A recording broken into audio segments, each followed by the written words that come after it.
In the name of God, who is most gracious and merciful, I am Zubair Khan and you are watching my vlog. Will there be a war among Iran, Israel and USA? You can listen from a very informed and a learned analyst. Two critical things comes out of this. First of all, Khamenei has now himself said that the attack on the consulate is tantamount to an attack on Iranian soil, and as a result, there will be an Iranian response. Now, that still doesn't mean that they will do something next week, or the magnitude or the scale of it. He did not say much about that. But he confirmed that this is viewed and treated by Iran as an attack on Iranian soil, which then is a violation of Iran's very clear red line, which the Israelis knew about. Secondly, you have this other interesting statement by the Israeli foreign minister in Hebrew and in Persian on Twitter, in which he says that an attack by Iran from Iran will be responded to by Israel with an attack on Iran.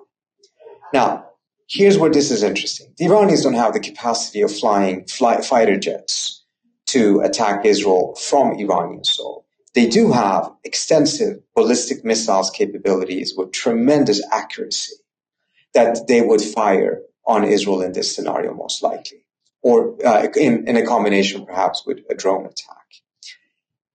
It seems like the Israelis are signaling the Iranians that if Iran goes to that extent and uses ballistic missiles, then Israel will have no choice but to respond by doing an attack on Iranian soil, which could be against military facilities, it could be against the nuclear facilities, which of course would further escalate matters. The question then is, does the Israeli foreign minister by that signal that if there is an attack by Iranian proxies, allies, partners, whatever word you want to use to describe them, on Israel in response to what the Israelis did in Damascus, meaning it wouldn't be ballistic missiles, but it would be drones and things of that nature, that in that scenario, the Israelis would not escalate further by doing another attack on Iranian soil. It's not entirely clear if that is what it was meant, but if it is what it was meant, it may offer a potential way for the Iranians to respond without necessarily eliciting an Israeli attack on Iranian soil proper, which then would bring us probably deep into a regional war. It seems like the message he was saying, again, this is a tweet with essentially just one sentence, suggests that what they are putting as a red line is that the attack actually would be a ballistic missile. Because that's what it really means, that it's saying that it would be an attack from Iranian soil. That's the only capacity the Iranians essentially have to do an attack from their own soil. And that's the Israeli red line. If it is a smaller attack with drones, other things may still, constitute a lot of damage on Israel. That is something that would get a lesser response, if any major response at all, from the Israelis. Now, that is what has been said publicly. We do not know what the messaging has been privately, and there have been messages exchanged between the Iranians and the Israelis over the course of the last 40 plus years in which they officially have had no communication. So we don't know what's been said privately about this. If that message is more clear, perhaps even contradictory, I think it should be noteworthy that this is a statement coming from the foreign minister, not the defense minister in Israel. Well, the Israelis have been looking for an escalation. If you just take a look at what Gallant, the defense minister, said just a few days before this, he said that we're entering a new phase in which Israel is going to go on the offensive against Hezbollah. So I think this was part of what they had planned to do, because I think a key thing that we have to keep in mind in all of this, which is, again, part of the reason why Biden's strategy has been so problematic, in my view, is that the Israelis, and particularly Netanyahu himself, have not favored de-escalation. He actually wants an escalation. He wants a longer war, and he wants a broader war, because he recognizes that the minute this war ends, not only does his political career end, his prison sentence is likely to begin at that same moment because of the criminal charges that are filed against him. So prolonging the war, expanding the war, serves his interest. And we have to also keep in mind, for more than 20 years, Netanyahu has tried to get the United States to attack Iran militarily. If he elicits a major response from the Iranians, he may have a second bear hug from Biden at a moment in which Biden is at least rhetorically starting to put pressure on Netanyahu and the Israeli government.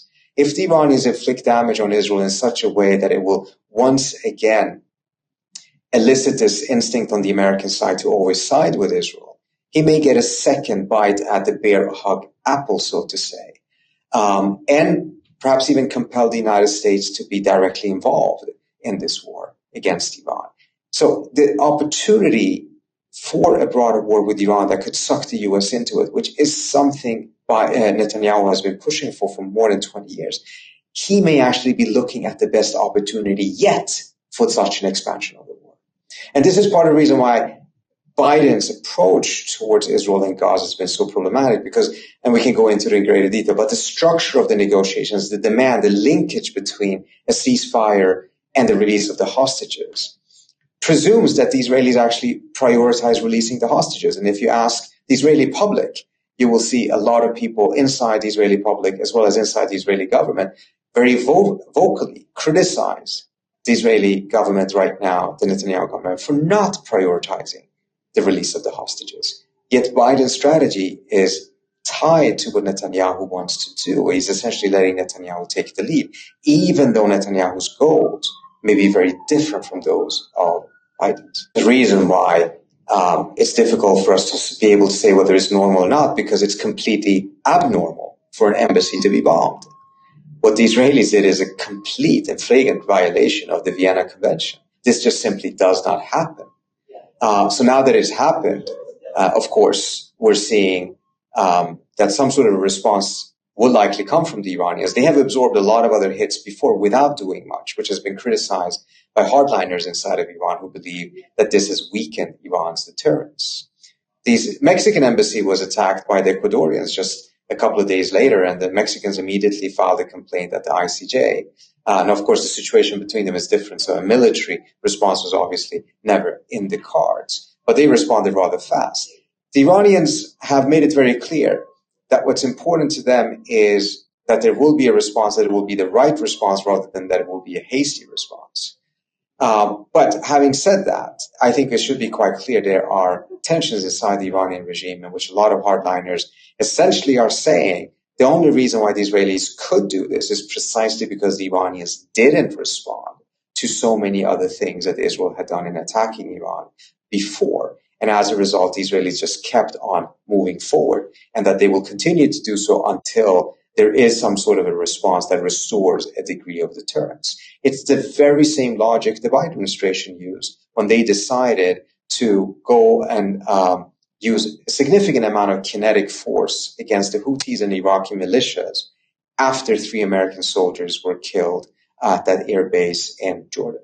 If Biden, because of this unstrategic, unwise, foolish deference to Netanyahu, actually gets the U.S. dragged into a war, a major regional war with Iran, that will be the end of Biden's presidency. Whether he will wake up to it or not, of course, is a different story, mindful of the fact that he hasn't really woken up to how much damage he has done himself to his own re-election bid and to America's standing in the world with this ridiculous and really indefensible defense and support for Israel throughout all of these 6 months.